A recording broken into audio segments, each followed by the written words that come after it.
Well, guess what the hardest thing for parents to talk about with their teenage kids is? It's not drugs or drinking or sex, it's weight. A new study finds almost 1/4 of parents avoid discussing their children's size with them. And 1 out of 3 American kids is now considered overweight or obese, so clearly it's important talk that needs to be had. Joining us now to help everyone do that, child psychologist and early show contributor Dr. Jennifer Hartstein and pediatrician Dr. Joanna Dolgoff, who's the author of Red Light, Green Light, Eat Right. Nice to have both of you here. Good morning.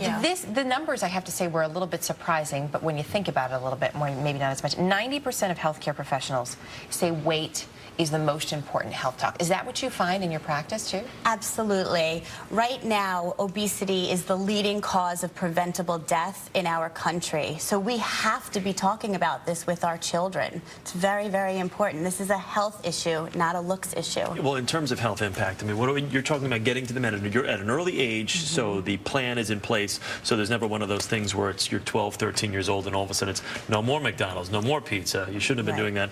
Right. Ideally, you want to start from the beginning because the studies show that obese children, they die younger than children who are not obese. So you really, it's critical to talk about this. But that's the hard part, is the talking about it. I mean, we think sex is the most uncomfortable conversation you can have with a child. But now, the more I thought about this, especially as growing up as a girl, I was a little heavier.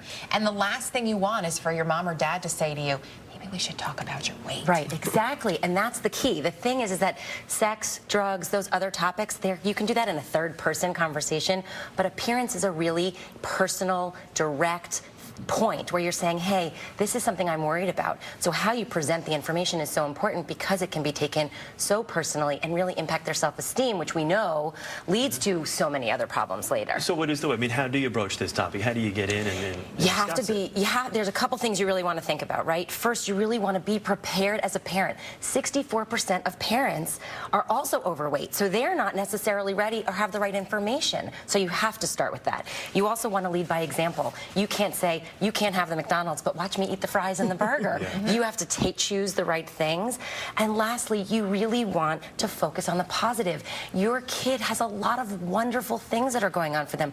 Maybe they sing well, maybe they're a good artist, maybe they're smart, maybe they're working really hard. So you want to focus on their effort and what they can do and what they're doing, not just on the results, because we know that'll help them. Accentuate the positive. How do you know, though, because obviously when kids grow up, they go through a number of different stages, and once they hit puberty, their bodies change. So how do you know if your child is truly overweight, or maybe it's just a little baby fat and it might go away? Right. Well, you can't tell just by looking at your child. That's one takeaway message. You really want to discuss this with your child's pediatrician, and you want to ask, what is my child's body mass index percentile? That's the best way to tell a child's weight status.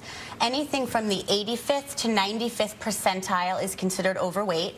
95th to 99th percentile is obese, and above 99th is morbidly obese. Okay. Any advice for parents, though, that you have from a medical standpoint? Well, you want to watch your child's portion sizes. It's not only making sure they eat the right foods, you want to make sure they eat the right amounts of food. So watch the portion sizes, have an open discussion with your child about the importance of healthy eating, and model healthy behaviors. And with that discussion, be careful, tread lightly, right? Yes. But be Dr. honest. Joanna Dolgoff and Jennifer Hartstein, good to have both of you with us this Ladies, morning. thank you. Thanks. For more tips on talking about weight with your children, just go to our partner in health, webmd.com, and search Raising Fit Kids.